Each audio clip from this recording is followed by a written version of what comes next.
apprend plus facilement qu'une langue. Enfin, je veux dire que c'est euh, bon. Bon, alors, donc finalement, vous dites que l'astrologie, euh, les gens, elle a traversé le temps. Qu'est-ce que ça prouve? C'est ça que vous posez comme question. Qu'est-ce qui Non, lui a même permis de pas. traverser le temps? Même pas. Moi, c'est toujours la question de l'erreur. Si vous voulez, en science, quand on détermine des erreurs dans un processus, en fait, ça remet en question tout le processus. Donc après, il faut recommencer pour essayer d'éviter les erreurs qu'on a mises en avant. Oui. Donc moi, je vais simplement mettre en avant des erreurs qu'on observe dans la pratique de l'astrologie, et en disant, ben voilà, tant qu'on ne tient pas compte de ces erreurs, on n'a pas besoin de chercher au-delà les raisons du succès en fait de la pratique. Donc ça, c'est ce que j'applique à l'astrologie de naissance en général, un petit peu à une forme d'astrologie mondiale, je vais en parler un tout petit peu. Donc voilà, vous me direz ce que vous en pensez Bien lundi, sûr, bien sûr. éventuellement. Et voilà, donc ce sera la cité des sciences. Et donc ce qu'on disait là avant que C'est ça à quelle coupe, heure votre intervention? à 4h15, 16h15. 16h15 Oui. le 3. Et ce qu'on disait, c'est que moi, je n'ai pas besoin de considérer l'astrologie comme un langage. Oui, c'est ça. Vous Oui, posiez la c'était question. la question que je me posais, en Moi, je effet. considère simplement ça comme un outil. Ça permet de, Voilà. ça permet notamment de reformuler des choses qu'on connaît déjà, de leur donner du sens et après, moi, je rapproche ça à ce qu'on appelle les techniques d'émergence d'idées, Ah, c'est-à-dire ce qu'on appelle aussi le brainstorming, oui. c'est-à-dire le fait d'être dans la créativité, de Mm. créer de nouvelles réponses à des questions qu'on pose ou des solutions à des problèmes qu'on n'arrive pas à dépasser. Je voudrais quand même vous dire, j'aurais quand même voulu répondre à ce sujet. Je pense que les gens peuvent être influencés par l'astrologie. Donc ça dépend de ce qu'on appelle Non, mais je astrologie. veux dire qu'ils peuvent être influencés par ce qu'on leur dit Ah oui, au c'est sujet sûr. d'eux-mêmes par l'astrologie. Si on dit à quelqu'un qu'il est lion, eh ben, il va se croire lion. Oui, après Hein, ça peut être une forme de programmation, que ce soit une programmation et donc à ce moment-là, à ça ne peut court pas ne pas terme, fonctionner. C'est ce qu'on appelle bien sûr, self-fulfilling prophecy. C'est-à-dire que voilà, complètement. les gens se persuadent qu'ils sont comme ça. Et je dirais même plus, ils veulent appartenir à tout prix. C'est comme un immigré qui veut appartenir à une société. Il fera tout pour correspondre au profil de la société. Là, on lui dit, attention monsieur, si vous voulez vraiment exister cosmiquement, il faut que vous reconnaissiez dans votre thème. Mhm. Et donc, il va faire l'effort de se reconnaître.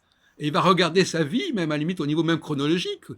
Il va regarder des choses qui collent avec le système astrologique. Oui, et quand on rentre dans le détail, parce que là on est quand même dans les grandes lignes, Oui. donc si on rentre dans le détail, pourquoi est-ce qu'on croirait à ce que nous dit la consultation par exemple? Pourquoi l'astrologue arrive à nous convaincre, à nous éventuellement nous donner même des bonnes idées? Pourquoi des hommes politiques consultent des astrologues? Pourquoi des chefs d'entreprise consultent des astrologues? Et donc ça pour moi ça peut s'expliquer, mais de façon tout à fait basique. Mmh. Et donc quand on renvoie des techniques comme le brainstorming, donc je ne vous ai pas du tout expliqué Non, non. comment je pose Vous, ça, vous nous l'expliquerez, mais, oui. mais j'ai envie de dire, bon, on en parlera lundi, Non, mais même à votre quand on conférence. utilise, alors non, je n'aurai pas le Ah, temps non plus d'accord. d'en parler de ça, Alors, mais comment dire, quand on applique ça en gros dans le fonctionnement de l'entreprise, c'est beaucoup utilisé. En fait, le brainstorming n'a pas de fondement scientifique, n'a pas de fondement métaphysique. mmh, C'est juste des techniques qui permettent de laisser émerger de nouvelles idées, oui, des choses qu'on n'aurait pas pu prévoir d'ailleurs. Et puis après, on en fait ce qu'on en fait, quoi. oui. Et donc, moi, je pense que l'astrologie, fonctionne comme ça, et que la nature de l'outil astrologique, c'est celle-là. Et je n'ai pas besoin, après, de chercher au-delà. Oui. Et Madame Fusobrecht, excusez-moi de faire appel à d'évoquer sa mémoire. Mhm. Euh, est-ce que, est-ce que j'essaie de comprendre comment elle voulait prouver l'astrologie? Ouais, donc de façon totalement différente, en tout cas. Est-ce qu'elle voulait pas montrer que le travail de l'astrologue globalement était valable sans rentrer dans le détail? C'est-à-dire que voilà, on demandait à un astrologue de faire son portrait, le portrait de quelqu'un. Enfin, je trahis peut-être sa pensée, Mhm. mais c'est une approche holistique de l'astrologie. Enfin, je sais pas. Holistique, je ne suis pas sûr qu'elle aurait repris le Enfin, en tout terme. cas, quelque chose. On regarde comment l'astrologue parle d'une personne et on vérifie que ça correspond ou pas à ce que quelqu'un, par d'autres moyens, peut dire. Enfin, Donc, peut-être que je trahis sa pensée, je ne sais pas. très rapidement, je ne suis pas un spécialiste des écrits de Quand Suzel. même, quand même.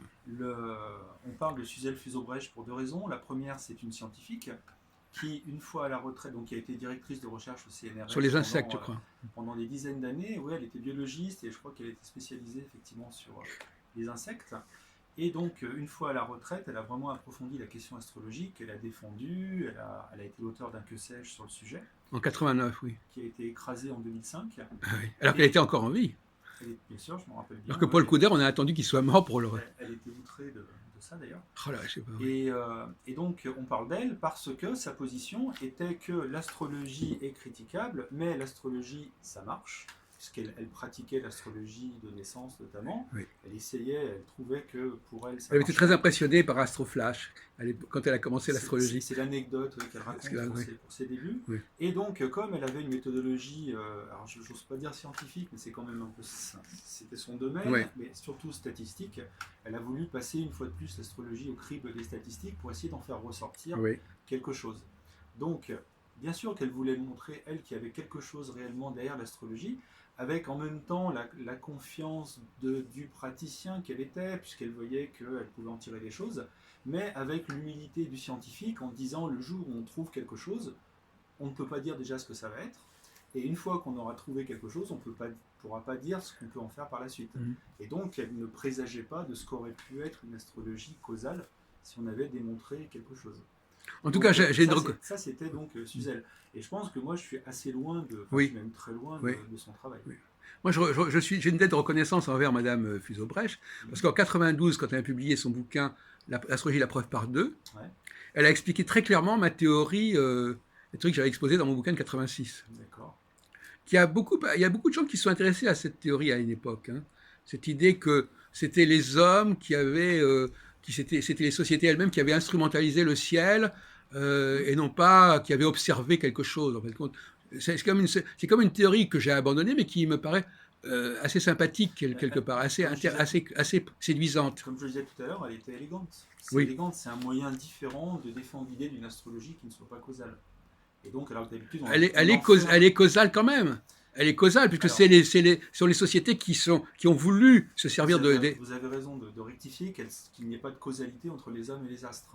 Il n'y a pas besoin de ça dans cette explication que vous aviez proposée. Non, mais c'est le récepteur qui se met en connexion avec un émetteur qui n'a rien demandé. Qui intègre des rythmes qui vont, etc. Mais bon, on a dit qu'il y a beaucoup de choses qui font qu'on ne voit pas comment appliquer ça à la réalité, en tout cas d'une évolution.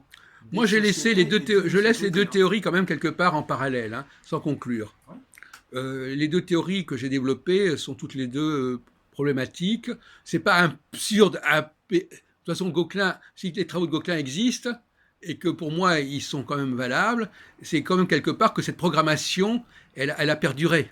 Ah non, mais qu'il y ait une programmation, autoprogrammation, je veux dire. dire. On rentre dans le cas d'une influence astrale. S'il y a une influence astrale, elle est beaucoup... Non, une programmation que les sociétés ont voulu exploiter du point de vue des astres. J'entends bien. Je vais le dire autrement. En biologie, on va dire, pour que quelque chose intègre, si vous voulez, un fonctionnement dans un organisme, il faut une durée extrêmement longue. Oui. Et à ce niveau-là, on ne voit pas comment ça est possible pour une société, d'abord. Oui. Et puis, ça pose des problèmes pour d'autres sociétés, des sociétés de par le monde. Oui. Il aurait fallu que ce soit celles-ci qui se répandent. Oui, il y a un problème d'espace-temps que vous posez. Combien de temps est-ce qu'on est capable de... Est-ce qu'une société peut contrôler ses membres pendant un certain temps, pendant des décennies. Et à quelle échelle en plus. Oui. Enfin, je veux dire, pour moi, c'est pour ça que je l'ai abandonné, plus ou moins. Voilà. J'ai dit que c'est plus grave que ça. C'est carrément du domaine de la technique. Parce que la théorie de Lamarck, justement, j'ai essayé de trouver la faille chez Lamarck. En fin de compte, la meilleure façon de se défendre contre cette objection que vous faites, c'est de dire, en réalité, on n'est pas dans le domaine du vivant, on est dans le domaine de la technique. Et donc un appareil peut se reproduire, peut se perpétuer d'une façon différente de celle du vivant. Donc moi, j'échappe à une logique du vivant, si vous voulez. Alors, est-ce que dans ces cas-là, c'est un argument supplémentaire pour moi, mais est-ce que ça n'apparaîtrait pas dans les relevés de l'histoire génétique de l'humanité? Dans ces cas-là, il y aura un moment où on devrait avoir une modification. Sinon, où est-ce qu'on met cette programmation? Écoutez, ça n'exclut pas que ça puisse se mettre en évidence un jour ou l'autre. Parce que on est dans le domaine des neurosciences, on est dans le domaine de l'ADN, on est dans le domaine Oui, effectivement. C'est vrai que, bon, de toute façon, c'est toujours la même chose.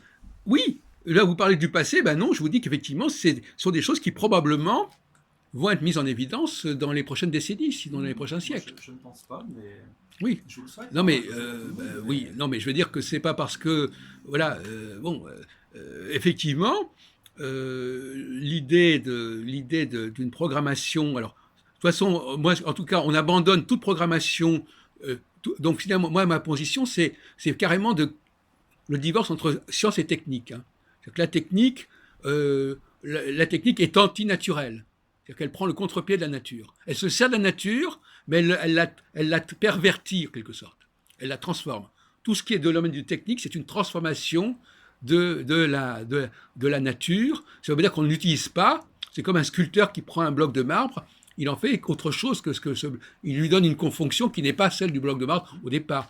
Bon, donc déjà toutes les objections des astronomes qui disent ah oui mais on ne sait pas, il n'y a pas de preuve que les astres agissent sur nous, tout ça comme vous l'êtes d'accord, tout ça ça saute. Hein, de toute façon. Alors ça saute si on a été programmé, comme vous le dites. Oui. Voilà. Non mais je veux dire que l'idée que le récepteur détermine son rapport à l'émetteur, ou ce qui n'est même plus un émetteur, d'ailleurs il instrumentalise un objet en lui donnant une fonction qu'il n'a pas, de même façon qu'un emprunteur peut, quelqu'un qui copie, il n'a pas besoin de demander l'autorisation de celui qu'il copie, etc. Voilà, parce que moi je travaille aussi au niveau de l'emprunt linguistique, donc la notion d'emprunt, de l'émetteur, le récepteur, il impose sa loi à l'émetteur en quelque sorte. Ah oui, mais il faut transposer ça sur le plan biologique, et c'est ça qui est difficile.